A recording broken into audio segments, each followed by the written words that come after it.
And all right, we're gonna get ready here shortly. This is the Out of the Woods Guess Who Adversary edition. So this would be kind of a fun thing. We've done this once before. We made some changes, so it'll be a little different of flow, but hoping that it'll help with some of the conversation as well. So for those that aren't familiar with the live edition of our Out of the Woods, um, we have a Discord that you can join, and you can join in the conversation. Great place to make comments, ask questions, engage however you'd like. We love all that, and we try to keep an eye on it as well. So we'll be kind of ping ponging back and forth. I'm your host, Scott Poley. Uh, I'm a senior or principal threat hunter at Intel 471. Joined by Tom. You want to introduce yourself, buddy? Yeah, hello everybody. The trusty sidekick to Scott here. I am also a threat hunter here at Intel 471.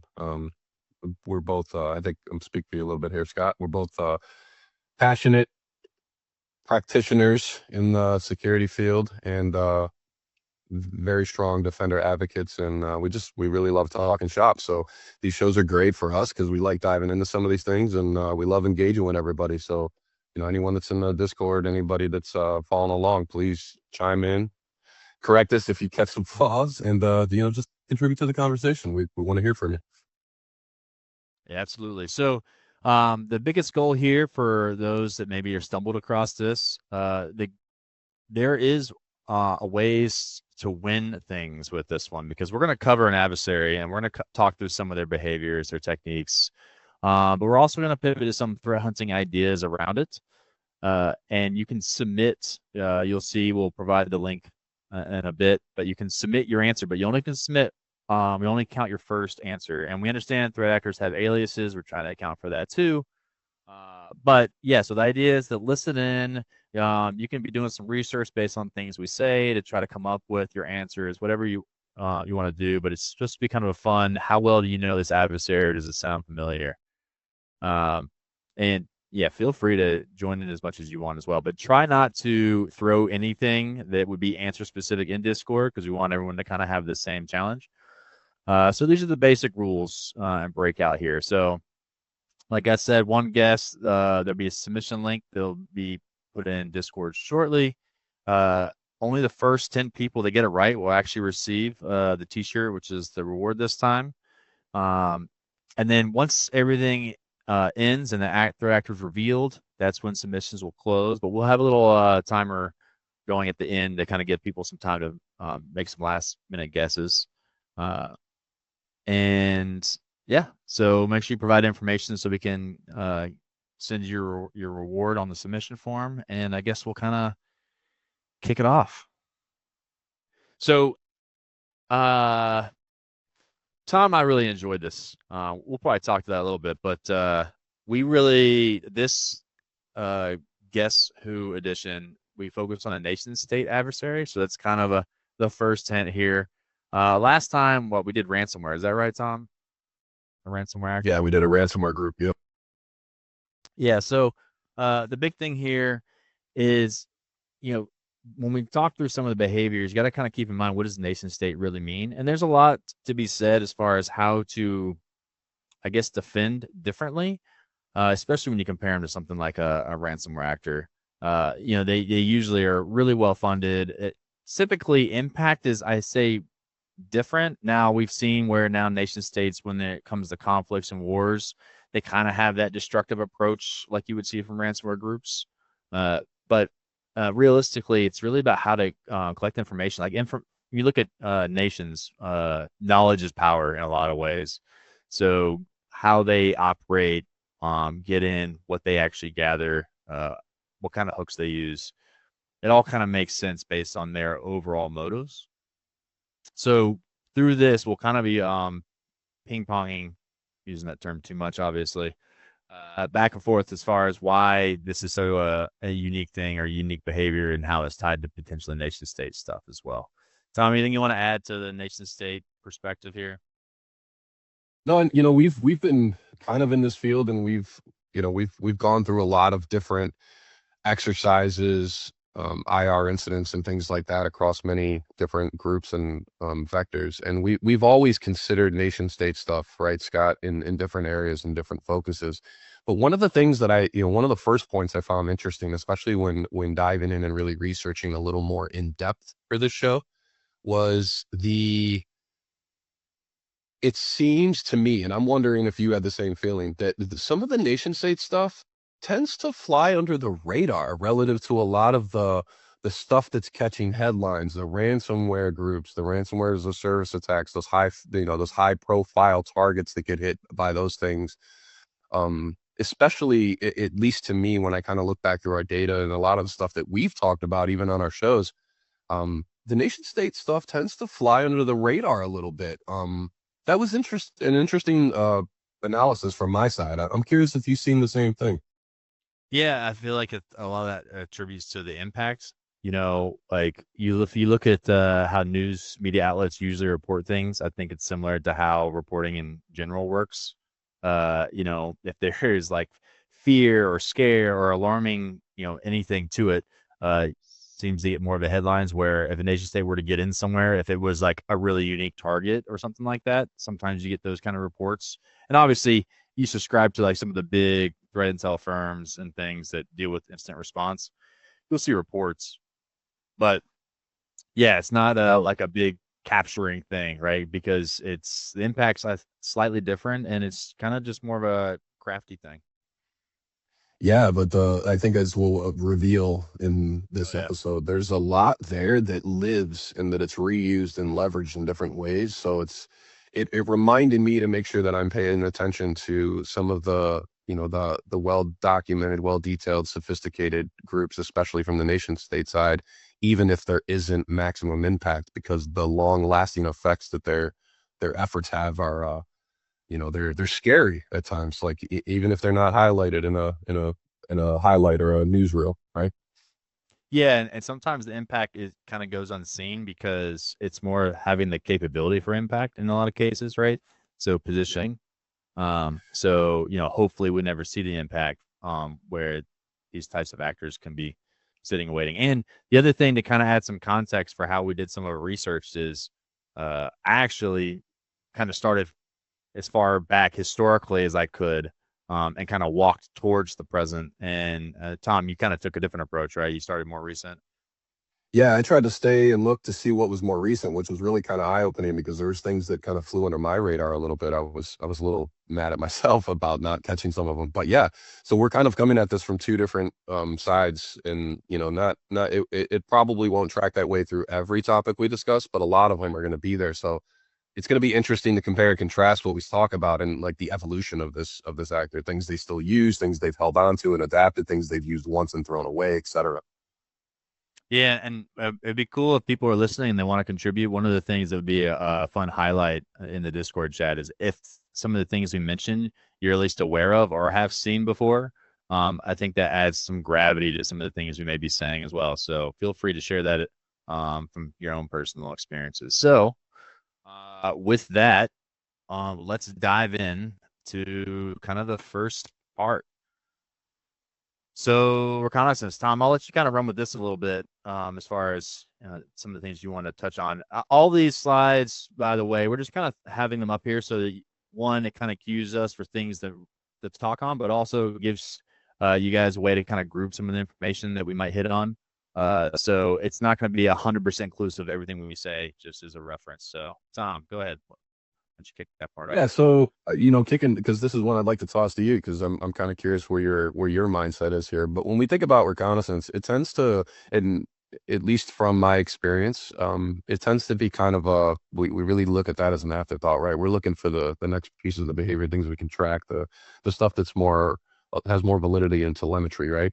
But this specific adversary, like they are very heavy in the enumeration side, scanning efforts across the public infrastructure of the specific target. They are when they look for a target, they go heavy, they go hard. Their attempts for that recon also include routinely registering very highly detailed lookalike domains relative to what they're trying to target. Um, the I'm going to try to not give stuff away because I remember we were talking before the show that our notes have so much. We want to not give it away too early. But the effort that this group goes to gather contextual intelligence before kind of building these tailored intrusion campaigns are top of class. The stuff that we see time over time, the longevity of this approach was one of the things that was really noticeable. And understanding, like, it's been many years that they've been around and they take these similar approaches from this particular category on the recon side. It's really less talking about more of the specifics, because recon, and this is one I'd like to toss to you, Scott, after you kind of go through your bullet points here. But I generally am curious what your thoughts are on from like a hunting perspective, or maybe even a defense perspective. What are kind of your top targets for considering anything in the recon category that you might want to track, look for, or potentially alert on, or protect yourself from? Yeah, so a lot of the things I was seeing, and I think what makes sense from like even a defensive posture. So this group was, when we talk recon, I'd almost put it in like the section of research, right? They were like really well informed as far as um, what big solution firms or third party contractors worked between targets. So they looked at all those like avenues that may not be direct to their potential target. They're really big about how they hammered and understood government, and then also how that government influenced different areas based on their target sets. And it did spend a lot of ties about media and news specific lures. In some cases, even going after journalists and things as well, from some of their targeting perspective. And it's probably because they do deal a lot in information and misinformation in a lot of ways. And what's interesting about that is it's not just, hey, we have systems that are on the edge and that's what we're going to be looking at and that's what may be getting profiled. It's almost, if you were to do research on yourself, like your company, what their dealings are, what specific things are in the news, like kind of having your ear to the ground on those things could kind of help you predict different ways they might come at you from a phishing capacity, because they obviously have leveraged phishing extensively for a lot of their really early campaigns, especially. But they use tons of typo squatting on a lot of popular or affiliated sites.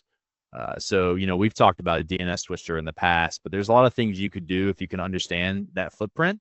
Um, so that's something that I thought was an interesting thing. And then also, when it comes to recon and stuff internally, what was interesting was, we're kind of in the period of lull bins, right? And you've probably seen some of it, but they do some more lull bin stuff more recently. But historically, we're going back like 2008, 2009. They made a lot of custom malware, and a lot of the custom malware's capabilities was grabbing a lot of the same things that people leverage for lull bins. I don't know if they rely as heavily on custom malware as much anymore. They still have a lot of their strains they're constantly updating and modifying. But yeah, I mean, they're looking at how your internal network layouts look, what kind of processes are there, and it's more to kind of figure out how to then carry the attack even further, get their hooks in more places, be avoid detection. So that's what a lot of the recon seems to go towards in a lot of ways, that I was able to pull from a lot of sources, which really shows that persistence perspective, right? Like they want to be present, they want to be there, and they want to stay there, uh, which I think is kind of is what people used to worry about in the past. I think that whole mantra, right? Like defend like you've already been pwned perspective originated from the APT persona, right? Like, if ransomware is there, you only have so much time before it's going to be pretty obvious. And so people, like a newer generation of security professionals, are kind of dealing with more of that, like, be ready to react versus, dealing like you've already been compromised. So that was like the big key thing for me when it came to the reconnaissance side. I don't know if that completely lined up with everything you had going on. Well, there's an interesting add-on, and this could, I guess, can be considered taken as a clue. I assume everything we're talking about is a clue, but traditionally you'd see, and you've kind of mentioned like the government kind of focus, or the different targets. Basically you're looking at nation states, so they're going to be aligned generally with their initiatives, right? Um, with some of the more recent activity was actually very interesting to me when I kind of put it all together, where the consideration for variant factors within our current times. So, looking to try to achieve certain goals where you would leverage or might target, like the technology or logistics sector.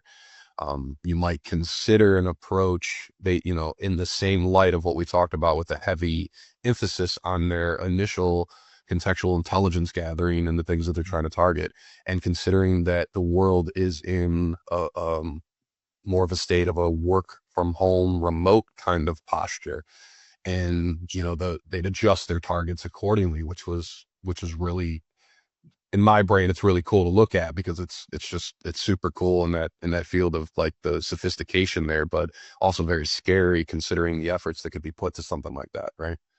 Absolutely. And that's me trying to talk around not giving up too much from my notes here. That's right. Yeah, we'll probably give up more and more as we step through, just so we just don't want to give up Yeah, success too early, right? But too early. kind of Yeah. the reconnaissance piece is, just important because it really shows the targeting, right? I think that's the Mhm. biggest highlight is, who they impersonate, what they do. Um, there's been heavy use of phishing for credential gathering. There's been heavy use of phishing with attachments to help deploy malware. I mean, that's kind of common across the board. And their stuff's changed, but we'll get into some of those initial access pieces. I think it's pretty cool. So if you're ready to pivot, Tom, we can go ahead and pivot to the next. Yeah, let's do it. All right. So that goes into some initial access stuff. And this is where it starts getting interesting for me as well. All right. So You go ahead and kick this one off, Scott. all right, I'll kick this one off. So there were a few things that I thought were really interesting. Like we talked about some of the reconnaissance aspects, and there's some just traditional phishing that goes along with that. And because they do a lot of custom malware, that becomes you saw definitely a lot of that in the earlier days. To get their malware delivered, and they're using things like macros on Excel documents and all the things that there's been some controls in place and people have been getting better at handling. But there were some techniques that I thought were incredibly interesting. And I was curious, Tom, one of the techniques they used, tab nabbing. Have you heard of that? I don't think I have. Can you give me that definition? I might know it as Yeah. something, but I just know that word. Yeah, I feel like I was part of a conversation or listening to something when it was talked about, but it kind of went over my head, or I didn't pick up on like what it really was. It's actually a really ingenious attack, and I think it's meant to target me specifically. Because the idea is, you get a phishing email, right? And uh, I don't know if this is a future or a vulnerability in browsers, or if it's something that is controlled anymore now from when it occurred, but it's basically like taking over adjacent tabs you may have open. And so here's like the attack path. You get a phishing email and it's like, oh, something you may be interested in. And it's a link that goes to a site that will be like an event or be something that seems, basically non-malicious. And what it really is it takes you to a site that loads the non-malicious site in. So you're seeing a legitimate site, but there's JavaScript that runs. And what that does is it takes the tab you came from, for instance, like if you're using webmail and say you're on your webmail tab, it will change that tab to look like a login as if your webmail timed out. But you'll be on their infrastructure. So you're like, oh, I gotta log back into my webmail because it timed out as you switch back the tabs, like that stale tab thing from things you leave open and stuff like that. That's what it takes advantage of. So it's so indirect, right? Where there's legitimate, all it is to run a simple JavaScript that makes other tabs you were in or on go to this malicious login that looks legitimate. So you just throw in your credentials thinking, oh, yeah, it's normal. It timed out. Let me get back in. I thought it was ingenious. But now, like every single time I'm going to see a login page, I'm going to have to really pay attention to the URL or maybe just reload.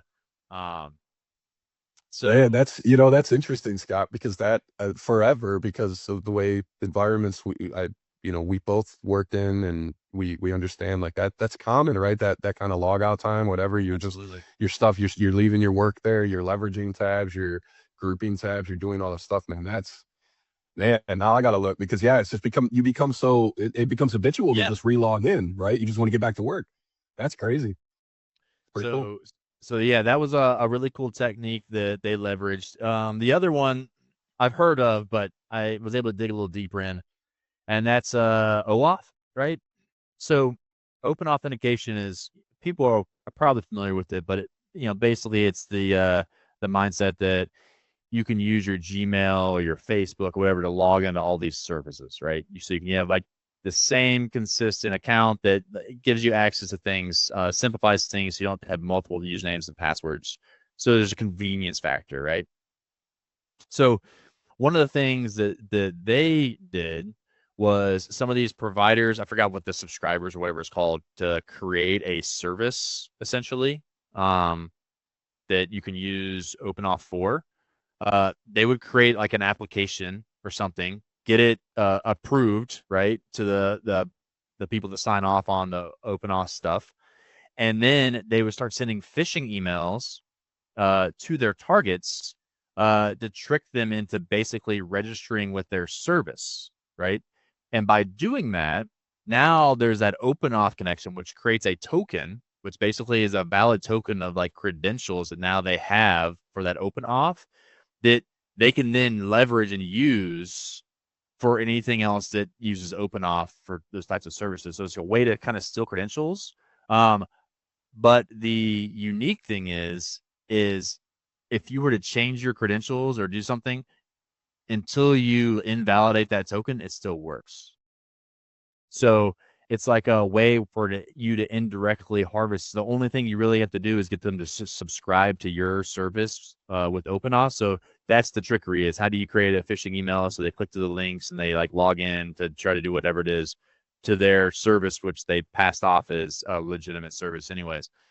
Um, so yeah, a lot of setting up some infrastructures, a lot of thought going into that, but a lot of capability, especially with how a lot of people probably use OpenAuth.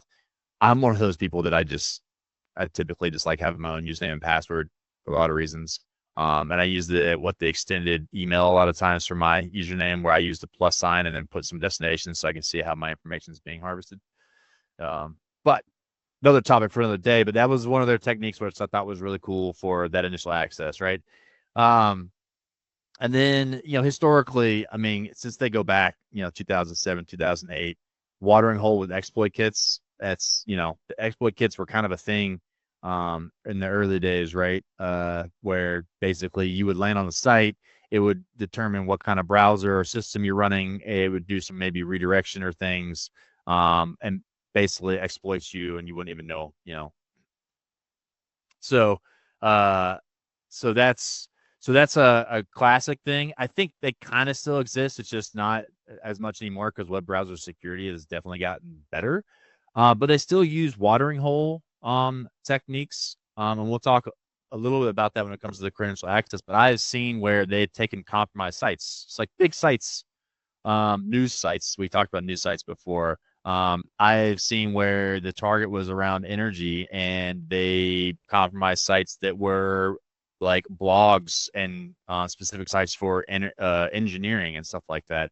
And the compromise for in that aspect um, wasn't so much the initial access to credential harvest, getting the NTLM creds, and we'll talk to that a little later. But basically, they would put things on the site that would force you to connect to their SMB share, which naturally Windows would then share off NTLM creds to try to pull down whatever that is. Uh, so I'll talk to a little later. 0 days. I mean, that's the one thing that I think is um, really unique with nation states in a lot of ways is not that they use 0 days, but the volume of 0 days they can use. So like in I think 2015, they used like 5 or 6 0 days,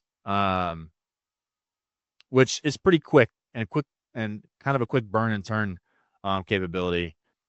Because a lot of times, I've had conversations, even talking with government entities, like, well, if you have 0 days, like, when do you use them? If you sit on them too long, they eventually go away. So I always wonder, like, was there a critical reason why they wanted to burn them? Did they know they're going to get patched or fixed, like that kind of discussion? But they use 0 days much quicker than your average adversary.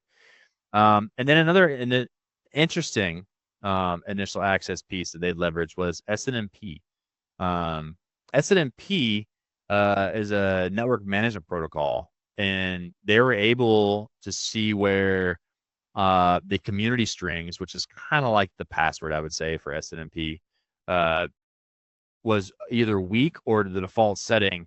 And they're able to leverage SNMP to profile and interact with edge devices, and then later pivot to internal things to get information about a network or target network. And I believe they took advantage of a vulnerability that allowed them to actually install things on said devices, uh, which is pretty key for some of their big operations that became a big news item from that perspective. But yeah, so like a lot of really interesting initial access pieces, and I think one of the reasons why maybe the nation state kind of takes really interesting approaches for initial access, uh, there's probably a good chance they're less detectable, um, right? And because if we're always looking for the traditional sense of things, then there's maybe a chance for us to stumble across it versus now we have to like kind of follow the rabbit hole a different way. So there's that, but also sometimes their targets might be really tough targets to break into. So the creativity comes out, right? You talk about attacking government entities or things, and it's funny, and we can have a whole laugh track on where government entities maybe fail, right, for just the normal common things. But they usually have a budget that helps them put up some pretty good defenses and walls. And so yeah. So that was my big blurb on some of the initial access. So yeah, I didn't know how many of those things that you saw from recent activities, Tom, but those took me up to about 2015 to 2020 roughly. So Yeah, it's interesting the tab nabbing. I dropped a question in the chat here just to see if anyone else has heard it because it was relatively new to me and you, and we have kind of a mix. People were aware that it was common and others that it was brand new, which is interesting because I honestly I almost feel like I just completely missed something because I never heard that, man. So it's pretty cool. The OAuth thing was it's like interesting. Go ahead. I was just gonna say it's like a buzzword that didn't stick. Like I feel like if it became a big buzzword, everybody would know because that's how it works in security. But yeah, so I'm sure it's crossed our faces in intel stuff that we've ingested, right? Like yeah, that we've read or absorbed. But yeah, no, that's something that I got to make sure I keep top of mind because of just because of how we generally work. I yeah, mean, I think a lot of people work that way. The OAuth thing is interesting too, especially is just a little drop note. Like this adversary absolutely looks to target kind of the mobile side of uh of the world too. So they go after mobile devices, mobile applications as well. And something that you know from the OAuth side, a lot of people I don't think fully understand that they're allowing that OAuth authorization when they leverage certain applications or certain things on their mobile devices. This is something that historically I've caught in the past where you download an app on your phone, you're doing X, Y, and Z to accomplish a thing, and you're not really reading the fine print and you're allowing this OAuth authorization, which could give quite a bit of control with that token over your, your access to things. And I've tracked that, seen that, had to shut some of that down before because the end user just didn't realize what kind of door they opened with that. yeah, So just a little tidbit from that point. I won't beat on every bullet I kind of have here because we kind of talked about it. It's just the depth and the variety that this group really does go to cannot, we won't understate it. We're probably going to overstate it with how they try to accomplish leveraging against their targets. So I'll just kind of talk about one thing that I had here because I'd like to try where we have the room to drop a little bit of hunting kind of nuggets, right? Because it is a yeah, threat hunting podcast, right? So one of the, and then this is just one of many. So one of their bread and butter is kind of attacking those 0 days like you talked about, looking for those vulnerabilities, doing that public facing application scanning, kind of like trying to find those, where are all the doors, profiling all the doors that they could possibly get into their given target. Um, this CVE 2023-23397. So this was, back, I think near the end of 2023, if I remember right. But it was a vulnerability in Windows, the Windows version of Microsoft Outlook that allowed attackers to send specifically crafted emails, which would then trigger a connection from the victim's machine to that remote SMB share, kind of without any user interaction. And then when Outlook would reaches out to that attacker controlled server via SMB. The victim's NTLM v2 hash would then be leaked, which the attacker could then relay, crack, leverage for access. But this one was interesting too because I think it's an easy hunting consideration, right? So this is something that we've profiled before from our side of the house. Really, it's general in the idea of what you're trying to look for. I think telemetry tends to be pretty prominent for this, so it's one you can kind of go after. But really looking for like the system or the NTSO kernel.exe processes initiating traffic to like your non-internal IP spaces kind of over those SMB ports. So 445, 389, etc. Pretty simple kind of thought for a hunt that is looking to track that activity for a vulnerability that has been heavily leveraged. And so even though this was back in 2023, and there have been patches to help mitigate this thing, it is absolutely still being leveraged. So something to consider. But yeah, from my side, I think that one was just a good, evident example of some of the variety relative to comparing what you had. Yeah, I would say like one of the things that hopefully will stand out, there are going to be some common things that from past to present, they kind of still lean on the same capabilities. And there's some things that change, which naturally I think is interesting. When you talk about an adversary that's been around for like, 20 plus years, we were talking offline about this. You got a group of trained individuals, but if you're working for like a government entity and things like that, like people will phase out and phase in. So it's not really the same people. And I think why they can still hold the same group name is they have like the same mission and maybe same SOPs, but there are going to be things that change just because people change. And obviously capabilities and technology around them change in the world too. But, when we talk behaviors, that's what changes behaviors the most. It's just different people. So, Yep. An all right. additional note before we pass the initial access, one thing that we haven't yet touched on, but I'm kind of like dropping little breadcrumbs through the clues. They one thing that was part of an initial access, especially in more recent years, in the more recent time frame, last 24 months, is an emphasis on looking for edge device access. So just a little nugget to drop there relative Oh to yeah, the new environment. But they definitely oh, definitely leverage edge device stuff, which is crazy. mhm. Where we going next, Scott? Is we on execution now? Yeah, we're on execution. Okay. So, I'm gonna kick this one off. That's cool. yeah. So I really looking at execution. I'm going at the low hanging fruit. I'm gonna let Scott kind of go after some of the more in the weeds because I think some of the points he has are a little bit cooler than some of the stuff that I'm on. But this is one that we kind of had talked about many times. So I'm completely okay kind of reemphasizing it because I think it's one of those behaviors that is just kind of a general, it should be a shoe in, right? These are things you should be looking for relative to a lot of threats because it's a commonly leveraged behavior. But when you think in execution, you're looking at kind of that command and scripting interpreter bucket, which can be a handful of things.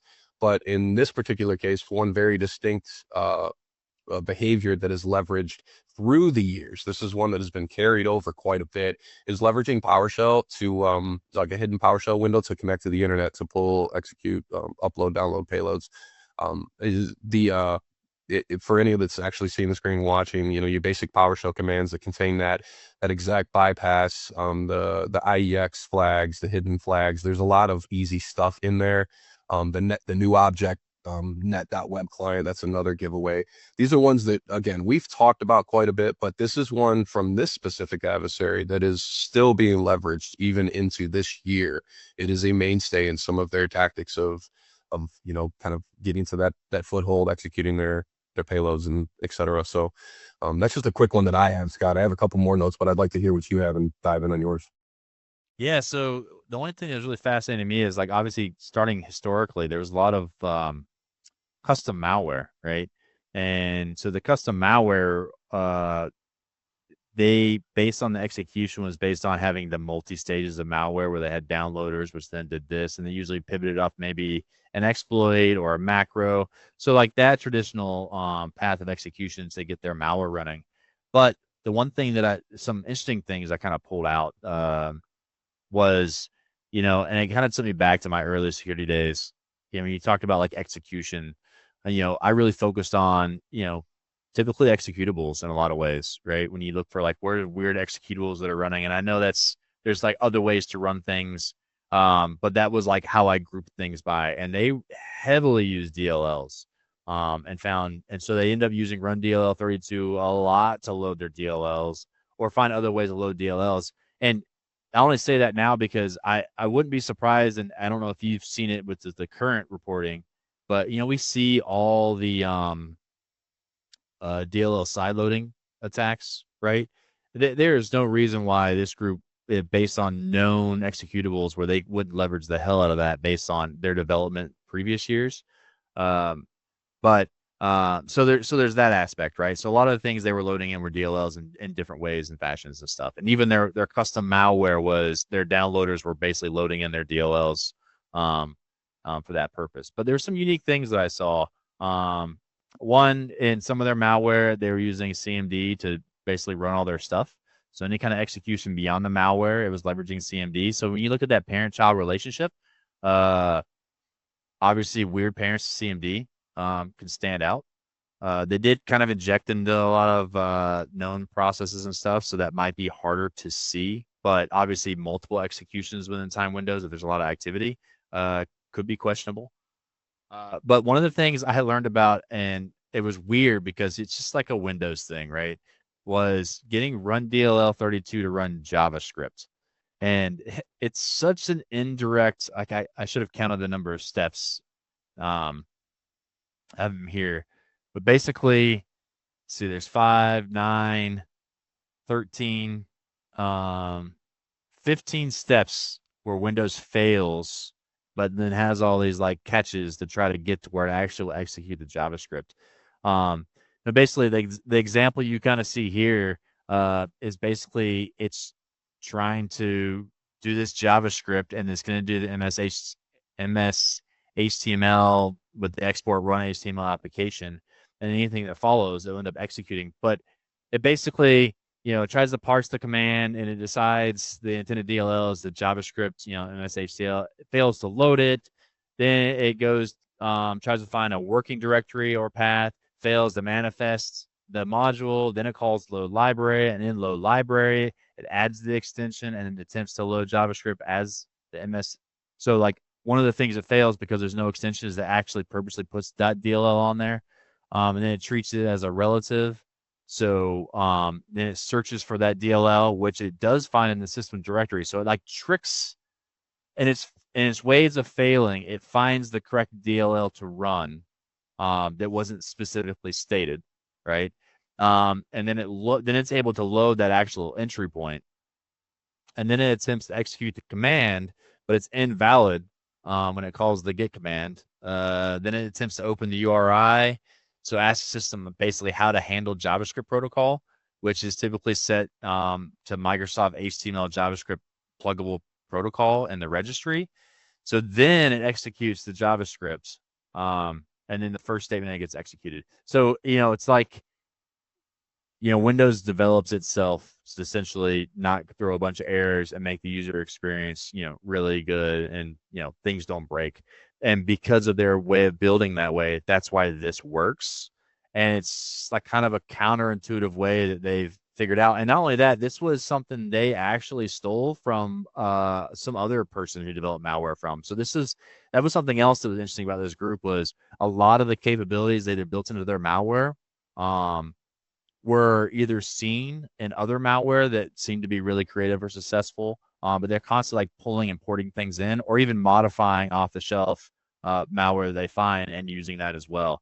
So that was a really, really cool technique to see. And then the other thing was some of their malware, like I said, a lot of their modules are other pieces of malware because they typically load like a suite of malware when they hit a target, at least early on, right? It wasn't just one malware. It was like different malwares for different purposes. Um, and so one of the things they leveraged was one malware run DLL32 because the other malware was a DLL. And you can see the variable %s there. That was just its way of calling in its own code, but it used the ordinal number. So I've talked about this before. This usually stands out a lot to me in general from groups because you have your entry point. Usually you're used to the DLL and then what function or entry point you want to call when you run DLL32. But the ordinal number is basically if you were to export all those entry points, like what number does it get? Like they get sequential numbers essentially. So it's saying call the first entry point, which if you're really lazy or just maybe it's the typical way when you build a DLL, your entry point might be the first thing anyways.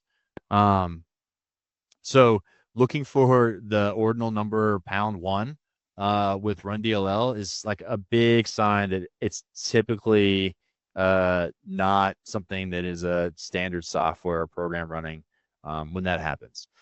So another case, right, running run DLL. And then the other thing was some of the execution when they did some COM object hijacking. So I've talked about COM object hijacking before on the podcast. The big thing with this one is this is using the MM device enumerator, which basically is associated with anything that needs to use audio. It's like the class that helps connect audio drivers or audio in general to different applications. So that's kind of how COM objects are used in Windows, right? They're like kind of like helpers to basically extend functionality from applications so it can leverage other applications or processes or things. Um, and so a lot of the times what you'll see in a COM object that's defined in Windows is you'll see that standard register key, like, the computer, um, the it's the system or current user software classes, and there's some CLS ID, and that CLS ID is usually pretty unique to that specific COM object. But in the nproc server 32 registry, uh, that is where you put like a path to something that will load when that COM object is hit, essentially. So in this case, they put their malicious DLL in there. So when any application that wants to touch or potentially use audio, it would load their stuff. That was like a way, kind of, we could say execution, but we can also say persistence. A lot of these behaviors do kind of overlap. So kind of a really cool approach, right? To leverage something that a lot of people don't typically look at. And, I think it can be, yeah, really highly effective. So, yeah.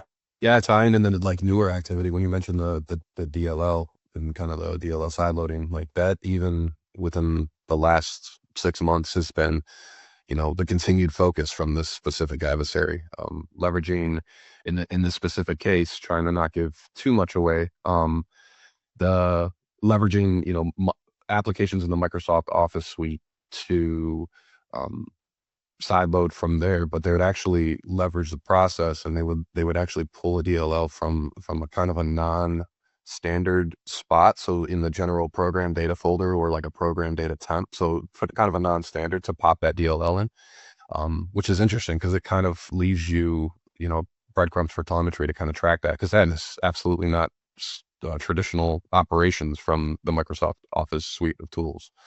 But Yeah, yeah, like I and then go ahead.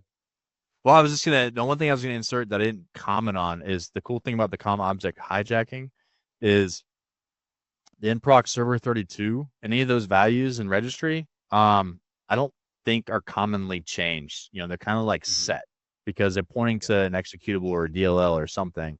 So just paying attention to those specifically, and if those change, it's worth noting what they point to. Like it doesn't necessarily mean it's always bad, but if it points to something that you don't know or seems weird, especially in the location, it's a huge red flag. Yeah, and at the minimum, it should be low volume, right? So if you're looking at Yeah, I like would from the think so. telemetry side, you should be able to decipher that. The what's interesting too is we hit execution. We're kind of starting to talk on it. This adversary is heavy into low bins, like heavy, heavy, heavy, heavy. So it's kind of cool. We got to kick off on a few of that. That's going to be a trend, I think, going to the next few slides. All right, you ready to jump forward? Let's do it. All right. Persistence. I'll let you take the run on this one. Okay. Yeah, this is another one where I think this is where, even though it's a nation state adversary, and Scott, we had this kind of side conversation as we were kind of going through research. You see a lot of sophistication, a lot of heavy, clearly backed with heavy resources, a lot of very in-depth targeting, a lot of leveraging of newer vulnerabilities, leveraging or identifying 0 days for the first time, and a lot of sophistication that goes into that. But in here, we kind of run into more of behaviors that are reused, that are tried and true over time, that are behaviors that we tend to harken on. They do a lot of the basic persistent measures in most of their cases, almost always actually, and across the years. Modification of that run registered key. This is something that is another one of those kind of like, this should be a mainstay in your environment to track for those things.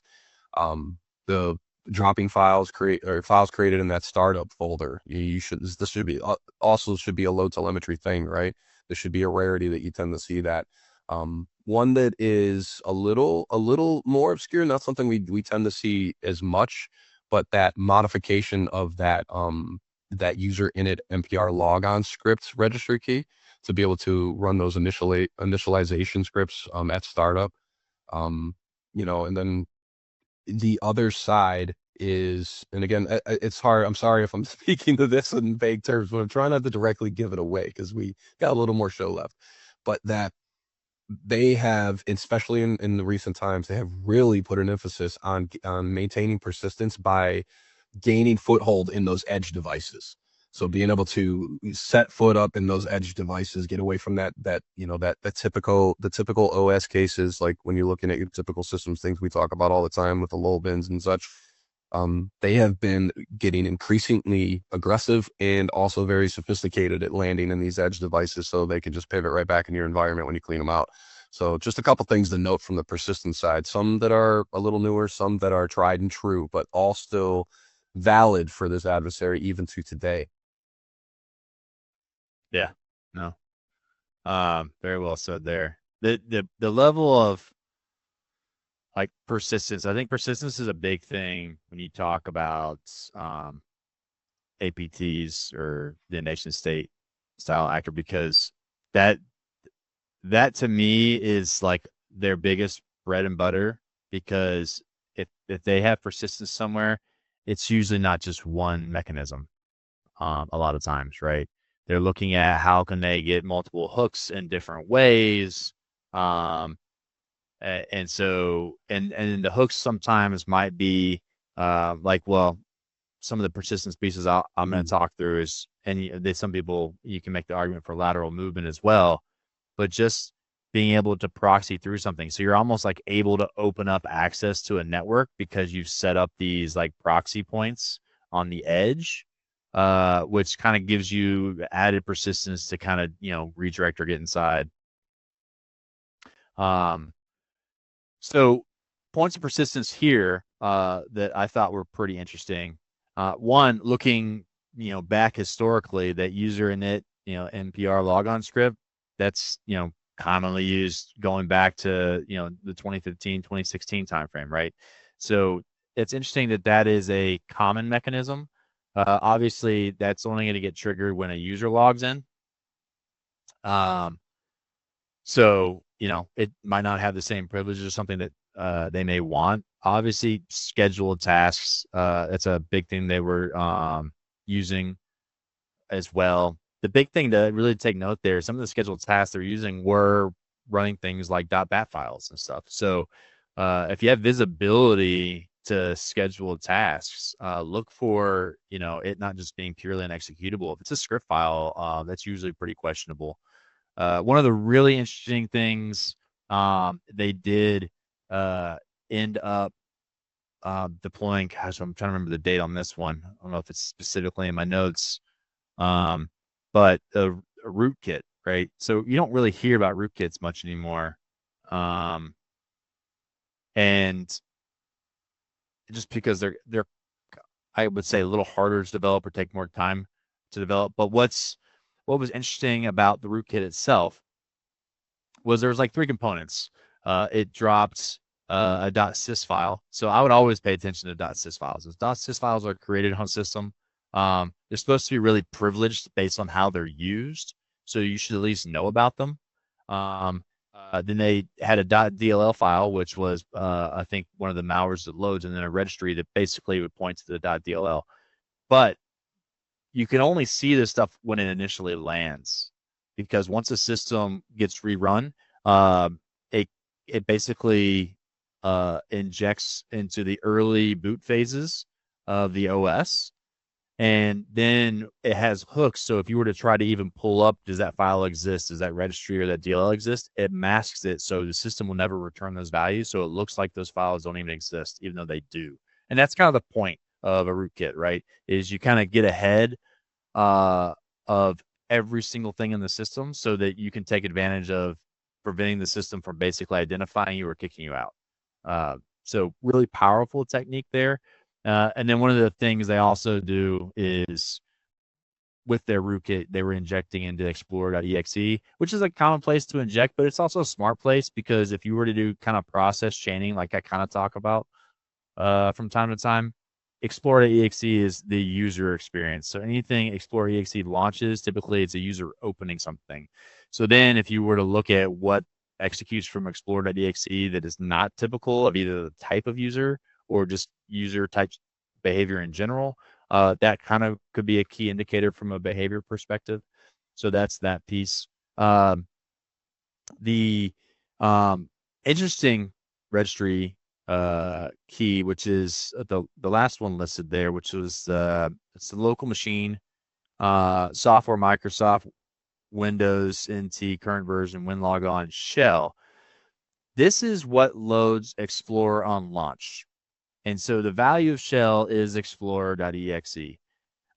This registry is also what you would control if you wanted to say turn a Windows system into a kiosk or into some other function, because you can have whatever when the OS launches, what application do you want it to launch? That's what it launches on get-go.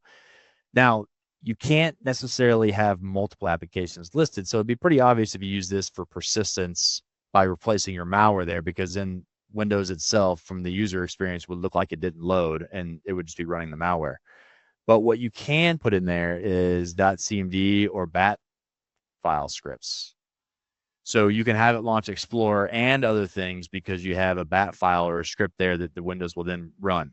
Um, and so that's the key thing to look for there is they have leveraged that. And the important thing with leveraging that is you get system level privileges because it's running a local machine. You have to have a lot of privileges to be able to set that. But that's something to pay attention to, which is interesting. But pivoting to the first few things I was talking about with the VM and a proxy through infrastructure, they had a malware that would drop. It was weird. They referred to it as a Trojanized SSH. It wasn't really Trojanized. It was just basically using SSH, getting it running on specific edge devices so that they can set up that reverse tunnel. So that means they dropped their own RSA key there, so then they can connect via their RSA key. And they basically set it up. And the way that command works is they'll come in basically and hit whatever edge device they've compromised with this malware. They will bounce off a port, and then indirectly that device will then send out off that port to wherever it's supposed to go based on that reverse. So you can kind of create that pivot point seamlessly through that device, just hitting off the right port. And the same thing they did with another compromise on an edge device was using IP tables. If you're not familiar with IP tables, it's basically a firewall for Linux. And why that's significant? Well, a lot of your edge devices or appliances are often running on a Linux Unix implementation. And so they likely have IP tables already there. So if they're able to exploit something to take advantage of something, this is an IP table rule that basically, so IP tables, like some firewalls, they can kind of group their rules by things. And the pre-routing group is essentially hey, do all this before you do anything else. So it gets kind of first on the stack, and it says anything is basically hitting that address. Forward that stuff to whatever dedicated infrastructure internally there is, so you can kind of pivot through a device that way as well, either to connect to where you have malware installed internally or whatever your means are. So it's kind of a tricky way to have an easy way to just bounce right through any kind of infrastructure that's set up as we're used to that fortifying wall, the edge, just easily bounce through it when you're able to get that kind of that compromise. So anything else you want to add? Or any questions you got there, Tom? No, really just a thought. Live thought is kind of that rootkit side. It may, I wonder how are people potentially leveraging protection against that? Because I'm pairing up what I had said earlier about it seems like, groups like this are flying under that headline radar, right? Mm-hmm. But these are the kinds of groups that are going to leverage that sophistication to accomplish these rootkits in ways like our. So it made me wonder, like, how often are people considering those things, like, potentially firmware patching, BIOS settings, things like that that can help kind of mitigate or control these things? Are they actively considering that in their environment? Is it, what are the resources kind of going to that? But that's just kind of a loose thought I had, because they've shown that they put effort into that development, and I imagine that will continue because it is a good way to get a very deep, sophisticated foothold, right? So that's just the one quick thought I had off of what you were talking about. All right, well, let's pivot forward then. We'll go to defensive evasion. Offensive Asian. All right, I'll pick up on this one first. So there were some interesting things. Obviously, they're a group that really doesn't like to be detected, and persistence is a big thing. Um, and a lot of that really shows because I was looking earlier on as how they prevent their malware from being detected. Uh, Obviously, earlier days, 2008, 2009, we relied heavily on IOCs, and heuristics was a thing, but not like it is today. So uh, some of the techniques I may mention are really interesting and may not apply, but still could. Uh, but specifically, one of the things I stumbled across, and I didn't know about it, and I don't honestly know what um, tool sets, EDRs or things, even pick up on this. So as I talk to this, if anyone knows that they know there's telemetry for this, I would love to know because I didn't take time to dig too deep into that. But it's called mail slot. So I'm sure people are probably familiar if they've ever dug into interesting artifacts on like pipes or named pipes. And it's basically inter-process communication, IPC calls, to allow basically process to communicate. And pipes are bidirectional, right? So you can kind of go both ways essentially. Uh, and mail slot is something that still exists in Windows today, from what I can confirm, and it's unidirectional. So you're able to write to, but you're not able to like pull back or read back. Uh, and it looks similar to any kind of kernel device, like a pipe would. The way the backslashes mail slot, and then you can name it whatever you want. And this was actually leveraged, like I mentioned before, they sometimes develop multiple malware on a system and even in the environment. And from the analysis, it was believed this is how they were able to centrally get all the information they were collecting to the right malware process that was responsible for the C2 or exfilling of data to constantly keep that data flowing that way consistently, and collecting essentially and centralizing. And you can create a bidirectional communication with mail slot. You just end up creating two of them, right? One for one direction of things and the other for the other. But I've never seen that before. So I kind of learned something digging into this that I thought was really interesting and theoretically could still be applicable. So, like I said, I don't know what uh, things pull this type of telemetry, uh, but obviously if it does, and if things are even using it, because it might even be archaic enough where it's not a common thing that people leverage these days. Uh, if anyone tried to use it, it might just come off as they're being malicious. So there's that. Masquerading, man, this group really understands the naming conventions of the Windows operating systems and even Linux. Like that's the one thing that if you looked at all the samples and everything, it is almost, they don't seem like the single character naming file convention like I'm used to calling out, where oh they're lazy and do whatever. They spend a lot of time blending their stuff in. Uh, so I would say, one, be familiar with what are just native to a system, but also be familiar with, if it looks and sounds legitimate, does it exist in a legitimate spot? You know, a lot of times we talk about OS specific locations when it comes to like System 32, Syswas 64, or you know even just your program files. You know, typically installs will go to program files and they're kind of quasi protected, so a lot of things don't write there. So if you see something that seems like Windows specific and it's in a download folder or in some temp folder or whatever, temp might be, you might run into some false positives that way, because I think Windows uses temp heavily for like updates and things. But my point being is you kind of have to be familiar enough with the OS and then look for really the location based stuff. That helps really pull a lot of that out. And then one of the other interesting things that they've leveraged early on, uh, and this is really early, and I thought it was a really interesting technique, because we've seen where uh, delaying execution is a great way to avoid sandbox analysis, right? But even sometimes AV tools, one of the techniques they actually leveraged for some of their malware was they would actually set a small buffer, and they would set a value so many bytes into this buffer. I think the value is say 42. Um, then they would create a temporary file and do 1 million writes and then 1 million reads. And that was just a delay tactic, right? Just to basically eat up time on the CPU, delay. And then after it was done doing all that, it would look back at that small buffer to see if that value was in the right byte place and it was still the same.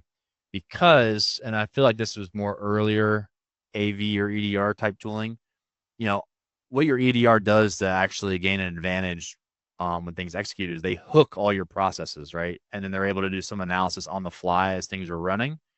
Well, if it hooked this process and say it accidentally did not hook it correctly or in a way where it tampered that buffer was like a canary, where it would say something tried to hook me and it messed this up in a way where now I know that something's up and I'm basically either going to be caught if I go further or whatever. So it was a really cool anti-analysis technique, kind of at a code level.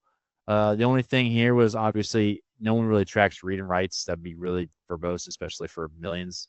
But they did create like a temp file and things in temp directories for this kind of stuff. So, like I said, you pay attention to weird directories in a lot of cases. But those are some interesting things I kind of pulled out from a defense evasion. Yeah, Scott, I think I don't know if anyone in the chat can confirm. Haven't Google searched anything yet, but I think mail slot is. I think it's like I don't think it's enabled by default, and or it's being aged out, because I think there was, if I remember right, I think there was something with it because it's just inherently insecure, like it's just naturally Yeah, typed. like my So quick research was like you can use it if you want, but I didn't go into like how to use it. So yeah. yeah, no, but it's interesting at the point in time, because again, this adversary has been around for quite a bit, right? So great demonstration.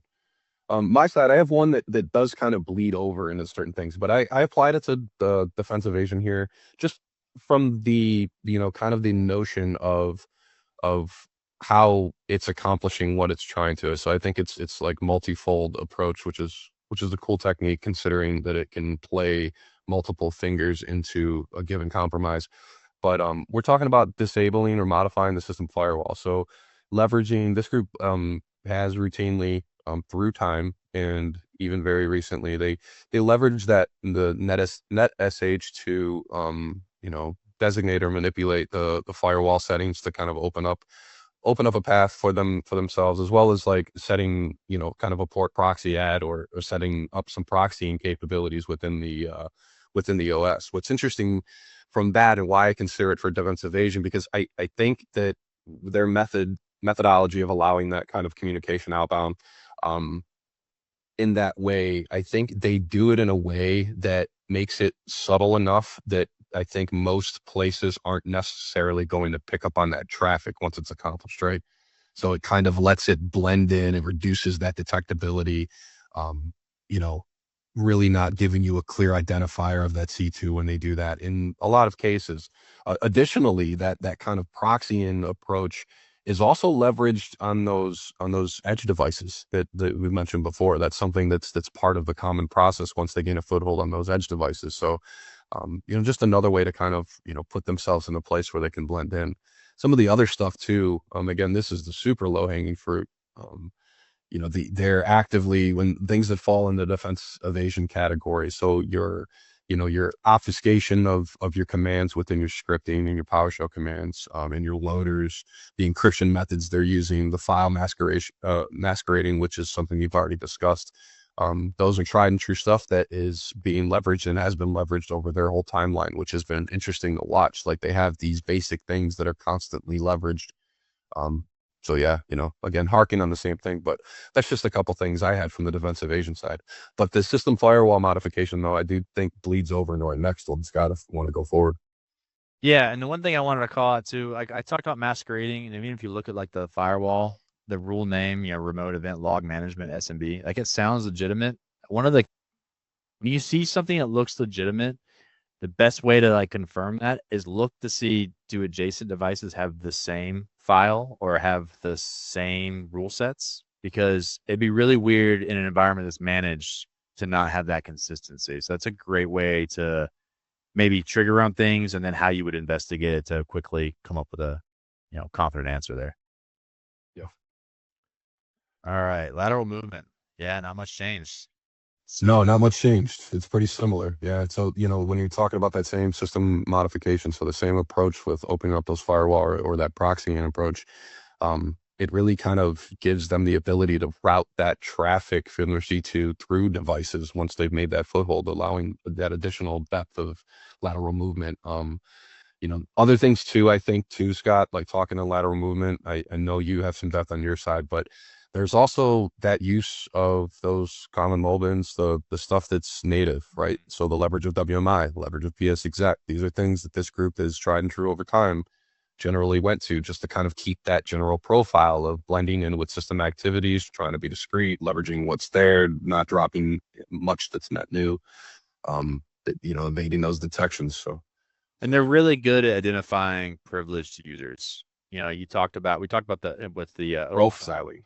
yeah, Yeah. like they're able to like do the research on the company, figure out who their intended like people targets are pretty quickly, and go at them in different ways. So when it comes to lateral movement, once they are able to gain access and target the people appropriately, that's usually if they're going to do any kind of low bin stuff, they're using those privileged accounts like you would see any privileged account moving on a network essentially. So, Yeah. but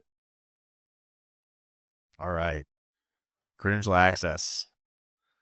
All right, I'll harp on this. NTLM, that's like this is the one technique they have figured out so many creative ways to basically get an environment or users to send NTLM hashes, either normal or V2 or whatever, to collect. And so, we've talked about this offline. They have to have that capability. One, they're a nation state, so they're well funded, right? They have supplies. There's no reason why they couldn't just have a basic data store that is a rainbow table. And if you're not familiar with what a rainbow table is, it's like already pre-computed passwords that are hashed in whatever way you're trying to break. So it becomes a lookup table. So you're like, oh, I've got this hash. What does it match? It matches this password. So pre-computed. Um, and so I imagine they have this because they've leveraged this capability going back to like the early 2010s to like present day almost. And if you're going to keep leveraging that technique, you have to have that capability. So the thing is that I love about this is they've used vulnerabilities to discover this. They've used ways you interact with websites. They've used it in phishing files. I've seen where they basically, when you pull down a Word document, you can have a template established, and there's a path that you can put for what template to pull down for the content, and you can put an SMB path, which basically would pull a template from a remote place. But if it's SMB, you're going to do this type of exchange where you're passing a hash to show you're allowed to have it essentially. Well, they've leveraged this in so many ways. any SMB callouts on the network external to your environment is highly questionable and should be looked at that way until you understand what's going on. So that's why I called that one out extensively. That's a technique I would be looking for over and over again, especially with this group, because they seem to do the best with this, getting really creative. But, historically, obviously, if you go really far back, Mimikatz was very prominent. So that was easily leveraged. And then also password dump. It was a very common technique, and it still gets leveraged from time to time.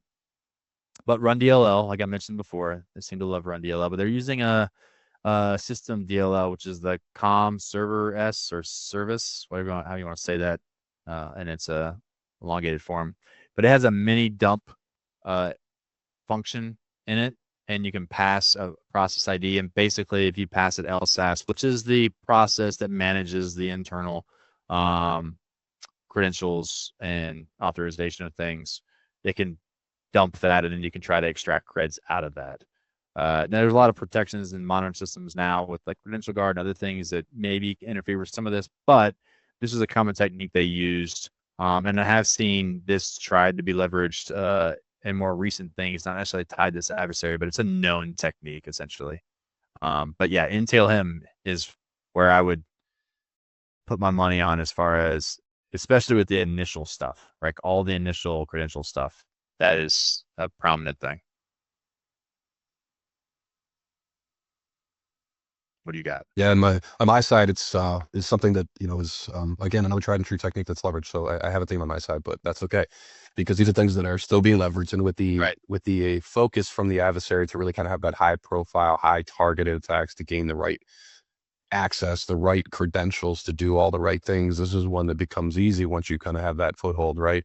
So, creating a volume shadow copy is something that is prominent, has been seen time and time again from this adversary. And then, typically in more recent campaigns from theirs that were identified, they're grabbing that shadow copy, creating that shadow copy, and then copying out the ntds.dit file, as well as the system registry hive, and then they would pull those down, grab those out, and do the thing.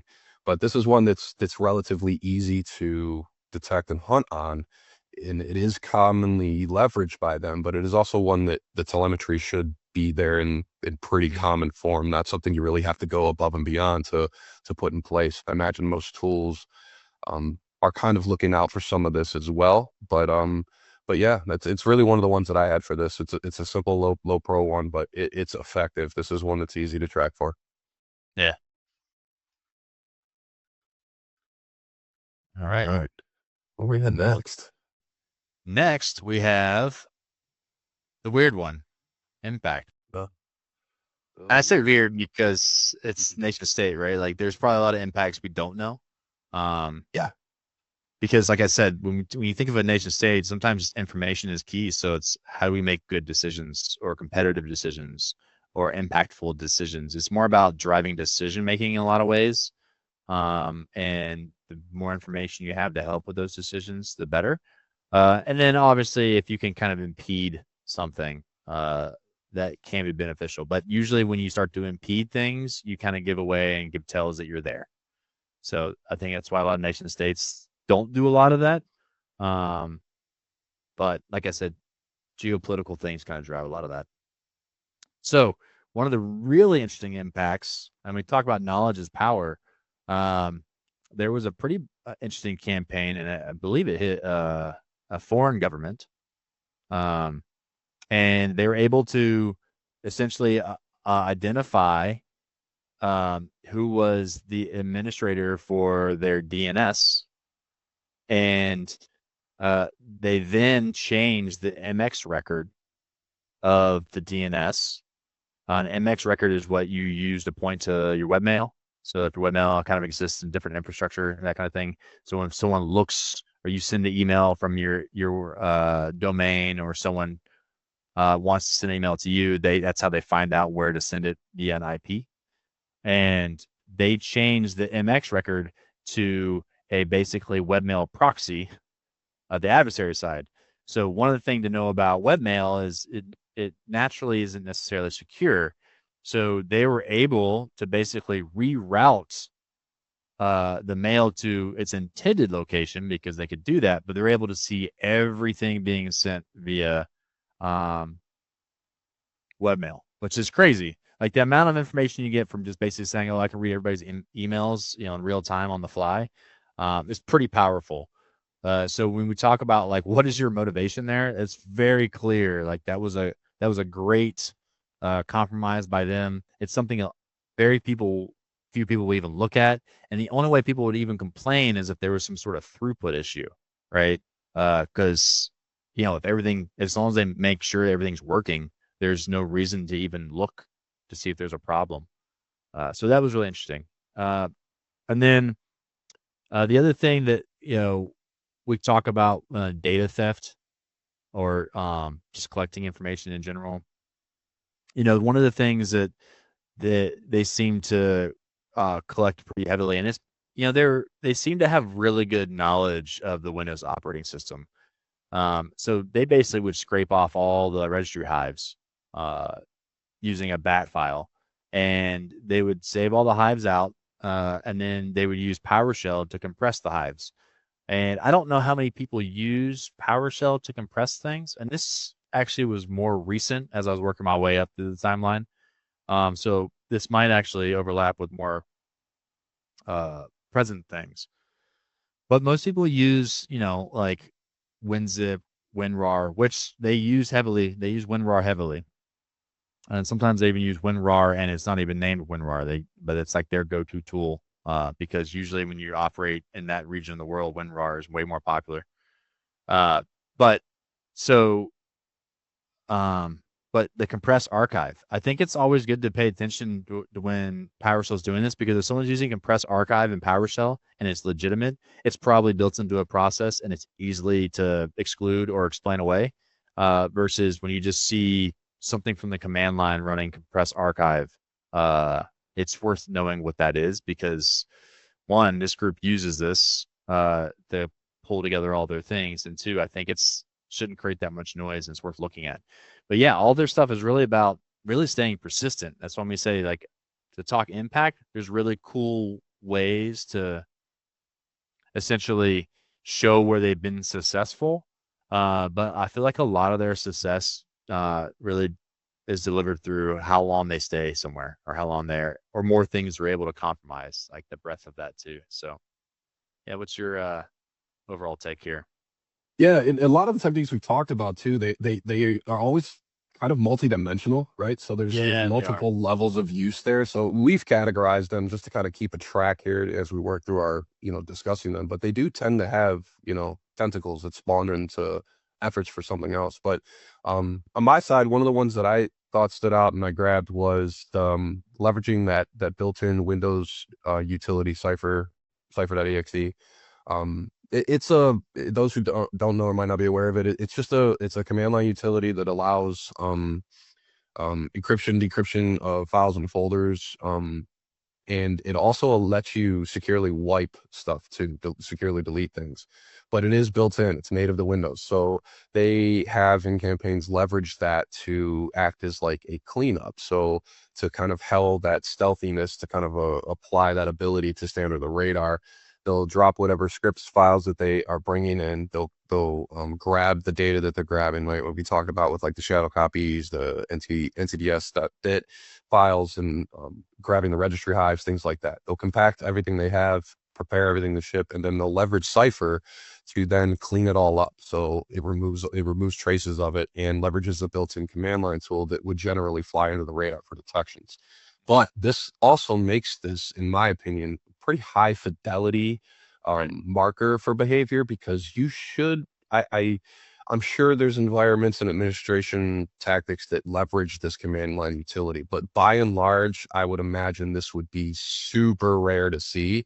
And leveraging this utility is very purposeful. So when you're thinking from your analyst point of view or what you're watching for your environment or what you're looking to hunt for, this one should be uh, very close to true positive when you identify it in my mind because it just shouldn't happen very often. And when it does, it should have a very straightforward designated use case. But This also, though, as it does apply to impact, it does have that kind of tentacle of a bit of that defense evasion, a bit of that, trying to hide and masquerade itself, like we keep talking about. But yeah, this one's interesting to me because I just think it's not necessarily thought about a lot, but it is high fidelity when you do see it, and in my opinion.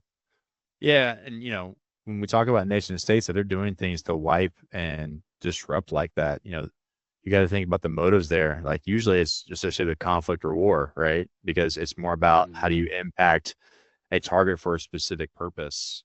Um, so we think about And there's as we're getting closer to the show, I'm gonna be a little bit more on exactly what you're saying. Like we're trying to keep ones to kind of keep the show intact for the game, but the destructive side is also very prominent from this group, right? So especially when they might pertain to conflicts or they're what they're trying to accomplish as a nation state backed group.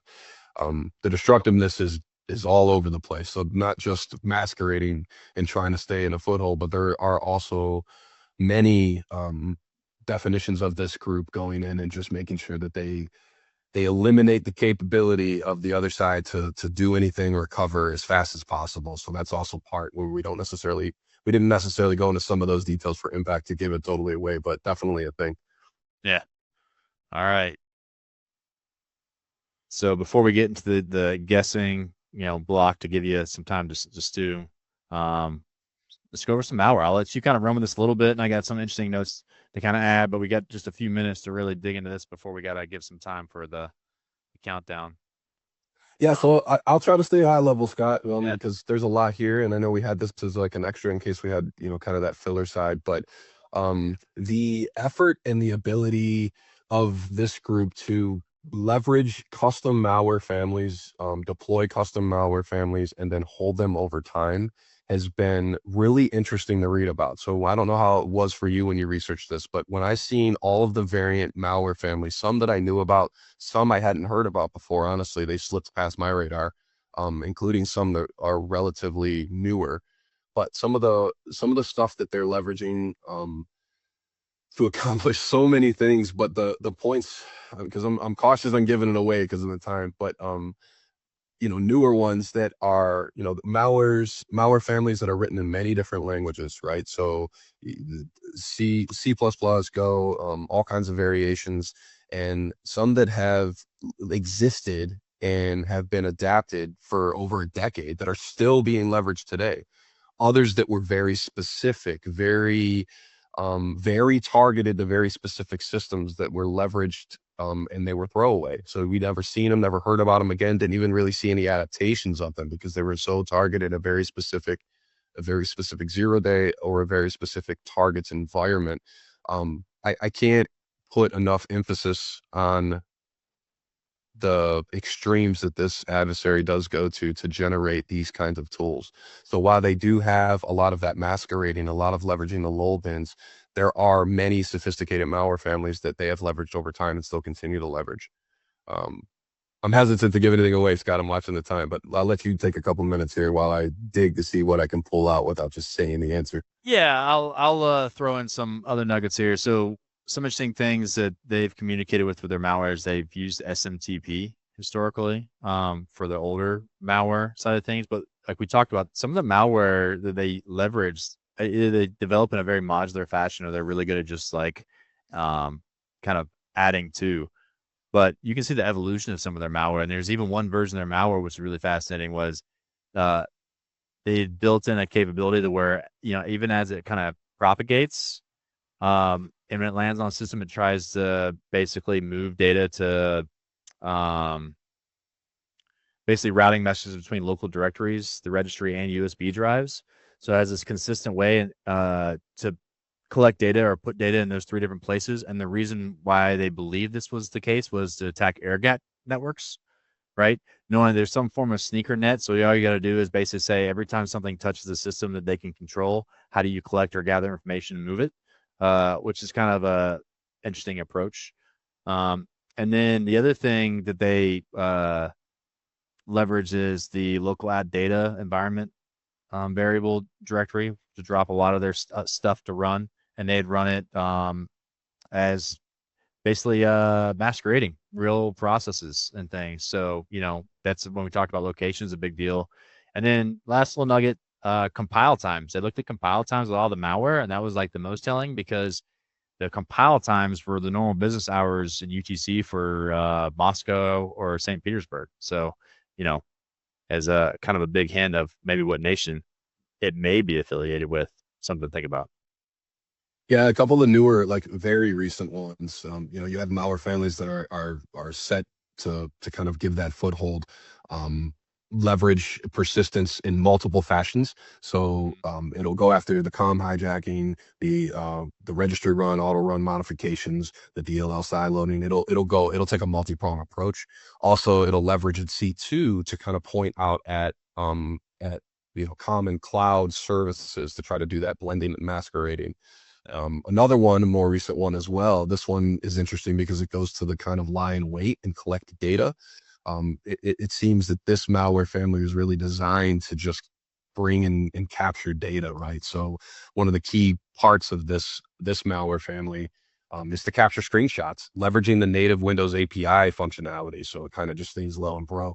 And they have kind of a dynamic, named functionality to throw it as like a desktop dot whatever to try to blend into whatever the system is. But yeah, just a couple newer ones that are like within the last couple months that were pointed out. Absolutely. All right. So the guess who time, right? Uh, Here's kind of the recaps of the rules. You know, one guess. There's a submission link. Uh, First 10 to get it right, they have a chance to win a T-shirt there. And once we announce it, that's when we call it there. Um, let's see if I can even throw this up there. Got a timer. Maybe I can share it properly. Share.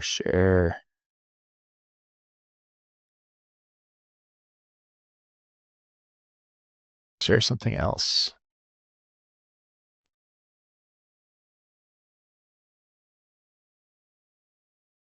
All right. I'm gonna put this at 2:30. Yeah, give us time to say goodbye. Flash a slide really quick. I'll do 2:15.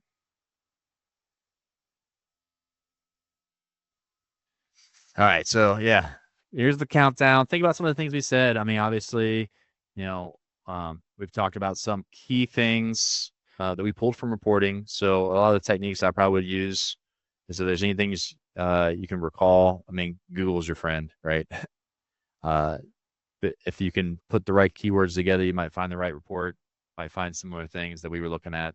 That would help out a lot. But yeah, hopefully, not only is this just kind of a fun way to talk about a threat actor and get you kind of thinking who it might be, maybe do some parallel research, but hopefully we left some good nuggets there, right, to help maybe think about this threat actor in the future. Think about some of the things that maybe you're not looking for from a threat hunting perspective or a threat detection perspective.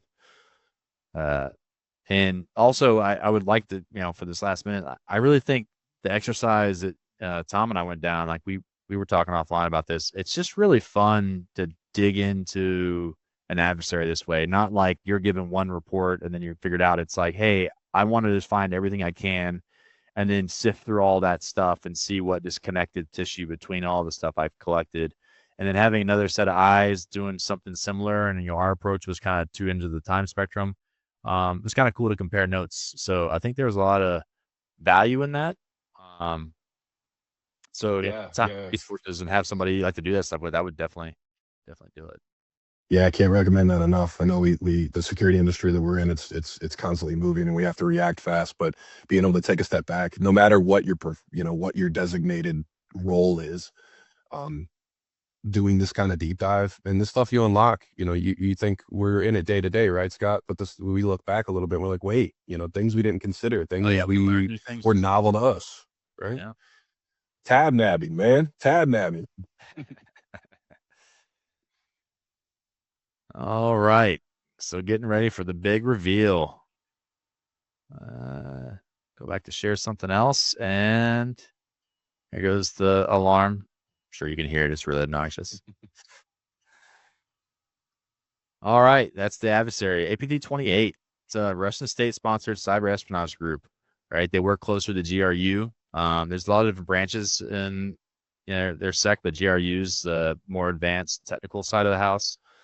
Active since 2007. So we talked about this one goes quite a ways back. Long-term intelligence collection. I think we've definitely hit on that. Credential theft, influence operations. Um, they have a lot of aliases. Fancy Bears, I think, is and Sophacy are like I think the ones that we've heard of a lot. Pawn Storm was the tag that was given for a pretty big breach. I think that was some network devices. That might have been the SNMP stuff. Um, but Those yeah, that are following the Microsoft side, Force Blizzard. I think before it was like Scrontium or Scrontium or something like that. Strontium. yeah, strontium, yeah, Yeah. the metals and things. Mhm.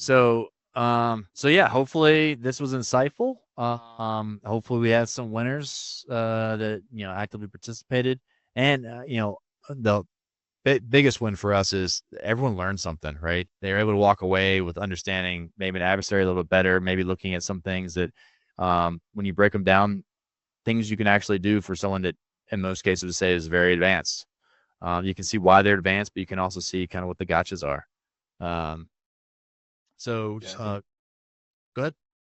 No, I was just saying, I think just a quick add on to that point, I think that's important to say because I know that we speak and talk to every level of maturity of cyber defenders and threat hunters and folks out there trying to do this. Even because it is a nation state adversary and they're very complex and have a lot of focus, detail, and resources, there are still things that are absolutely um, detectable and huntable from a novice level all the way up through a high maturity. So hopefully, folks on all levels were able to pull something from the show.